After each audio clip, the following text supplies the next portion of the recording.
Let's further investigate cellular aging and let's look at stem cell aging. The last topic that we discussed, cellular senescence, is especially important for a type of cell called a stem cell. A stem cell is a cell that exists in an undifferentiated state. That is, it does not fulfill any specialized function, such as a liver cell or a neuron would. As such, its job is twofold. It has to be able to continuously self-renew, that is, make identical copies of itself, so there is always an ample supply of stem cells at hand. But as each cell division always creates two daughter cells, the other daughter cell can then be further differentiated into a more specialized function, and thus can be used to populate specialized tissues or organs. This ability of stem cells can be achieved in a variety of ways. Stem cells may divide asymmetrically, that is, not all cellular material is inherited equally between the two daughter cells, so that one daughter cell maintains what is called stemness, while the other daughter cell is being pushed onto the path towards differentiation. This daughter cell will thus have inherited a different set of cellular components, such as specific set of chromatids, RNA molecules, or even organelles. For example, especially with respect to chromatids or DNA, many stem cells, in order to maintain stemness, keep the old original DNA while passing on the newly replicated DNA to the differentiating daughter cell. Another way to achieve asymmetrical outcomes is determined by extrinsic factors, also called the microenvironment or the stem cell niche. In this approach, stem cells divide symmetrically, but the resulting daughter cells find themselves in different microenvironments with different cellular neighbors. One set of neighboring cells is able to maintain one of the daughter cells in the stem cell stage through the use of a combination of soluble factors, cell attachment molecule, as well as the substratum or extracellular matrix that cells attach to, while the other daughter cell does not experience this particular microenvironment and begins differentiation. Interestingly, this stem cell niche may also be able to return a differentiated cell back into the stem cell state, thus enabling maintenance of a steady supply of stem cells. Stem cells may exist at many levels of capability, or so-called potency. Potency describes the ability of a stem cell to give rise to a variety of differentiated daughter cells. A totipotent cell can give rise to all cells of the body. A fertilized egg would be such a totipotent cell. If a stem cell can give rise to cells of all three germ layers, the ectoderm, the mesoderm, and the endoderm, it is called pluripotent. Inner embryo mass cells are pluripotent, so-called embryonic stem cells. If a stem cell is multipotent, it can give rise to a whole variety of cells of a particular lineage. For example, hematopoietic stem cells give rise to all the blood cells, whereas neural stem cells give rise to all cells of the neural lineage. These multipotent cells are the most common form of stem cell. At the far end of the spectrum are the unipotent stem cells, cells that can only generate one kind of cell, such as muscle stem cells that can create only muscle cells. Thus, tissues and organs may have their own set of tissue-specific stem cells that aid in the continuous self-renewals of the cells within that tissue. A very specialized version of tissue stem cells are germline stem cells, which are the cells that give rise to the gametes. Within their organs, stem cells are often maintained within their own specific microenvironment, the stem cell niche, as mentioned earlier, where specific anatomical and chemical features ensures continuous stem cell renewal. If stem cells are removed from the niche, they may lose their stemness, while non-stem cells transplanted into the niche may be reprogrammed to become stem cells. Thus, the cells that make up the stem cell niche itself are critically important for stem cell and organ function. Experimentally, This stem cell reprogramming is the subject of intense research efforts.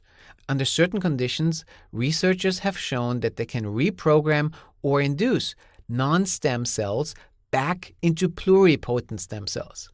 These so-called induced pluripotent stem cells, or iPSCs, hold great promise for all sorts of tissue repair applications, from the repair of injury even to the reversal of disease states.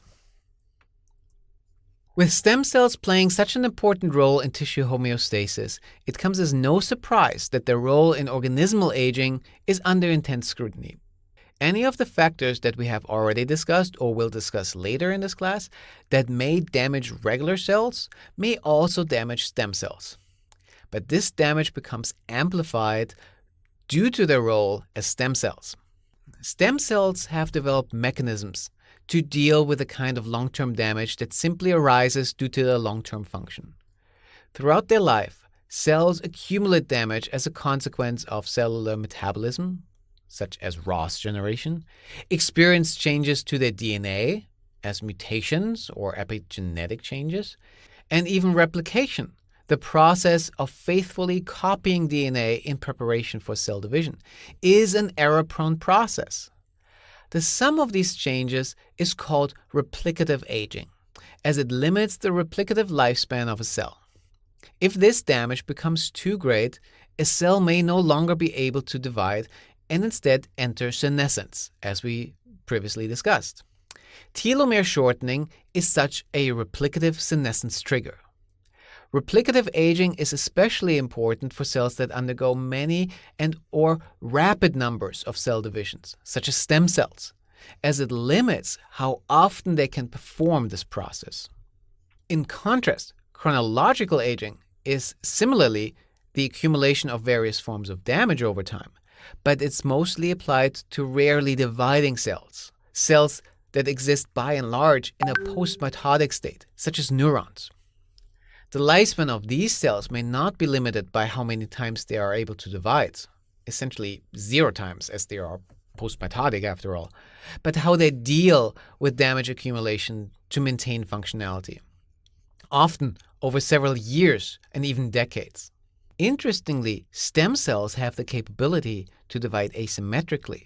They are able to segregate damaged molecules into one daughter cell while maintaining and keeping all the properly functioning molecules in the other daughter cell. Thus, they enable their own longevity by sequestering all the damaged molecules into one of these daughter cells. Extrinsic aging, in contrast, is a process that does not originate within the cell itself, but is brought about by external factors. These external factors, such as the stem cell niche, may influence stem cell function and capabilities. Stem cells from an old donor animal, for example, when transplanted into a young recipient animal, acquire characteristics of young stem cells and vice versa. This can be accomplished either by direct transplantation of cells from one animal to another, but it even works, as shown in the figure, when the circulatory system of 2 different animals are surgically joined together. The stem cells of the older animals essentially get extrinsically rejuvenated due to the experience of the younger animal's microenvironment. In other words, we can reduce signs of aging in an old animal by simply exposing them to factors of a young animal. The reverse, then, is also true. In these animals with joint circulatory systems, the older animal gets rejuvenated, but the younger animal ages and thus loses functionality. These intrinsic and extrinsic processes thus contribute to stem cell aging, the loss of stem cell functionality over time. And as the stem cells age, the tissues that rely on them thus similarly undergo age-related alterations and experience decline in function. One of the most important functions of stem cells is self-renewal, in order to maintain a sufficiently large stem cell pool. We know that with age, stem cell self-renewal capabilities decline, leading to fewer differentiated daughter cells that aid in tissue homeostasis. It is currently unclear what precisely causes this decline, which combination of extrinsic and intrinsic factors, and it is the focus of intense research. But one such molecular pathway that contributes to stem cell aging is once again the p16-INK4A pathway, which we discussed earlier in the context of cellular senescence. If a stem cell becomes senescent instead of merely quiescent, the total tissue stem cell pool becomes depleted and lacks the necessary stem cell number for continuous renewal and maintenance of tissue homeostasis. Another important aspect of tissue stem cells is to be multipotent, that is, the ability to give rise to a whole plethora of differentiated cells. During stem cell aging, this ability also markedly diminishes. For example, age-related immune dysfunction can in part be attributed to a failure of hematopoietic stem cells, the cells of the blood and immune system, to maintain proper potency. As a consequence of aging, such as damage, other insults, altered niche environments, etc., hematopoietic stem cells have an easier time differentiating into more inflammatory type cells, such as macrophages and granulocytes, rather than into lymphocytes, such as T cells and B cells. Aging is often associated with an increased inflammatory response, so-called inflammaging, which in part, at least, may be attributable to this overproduction of inflammatory cells as a consequence of hematopoietic stem cell dysfunction. Directly related to this issue of potency is another consequence of stem cell aging. That is, aberrant activation and erroneous differentiation of stem cell daughter cells. This means that stem cells may give rise to cells that are not normally found in a particular tissue. For example, muscle stem cells may give rise to adipose cells, which may in part explain the loss of muscle mass in the elderly that goes hand in hand with an increase in fat mass. This inappropriate activation aberrant differentiation may also be a contributing factor in the development of cancer, as some stem cells may no longer be quiescent and simply overproliferate. Check your understanding. Define stem cell. Describe stem cell niche and potency. Describe different types of stem cells. Explain extrinsic and intrinsic stem cell aging. Explain the consequences of stem cell aging.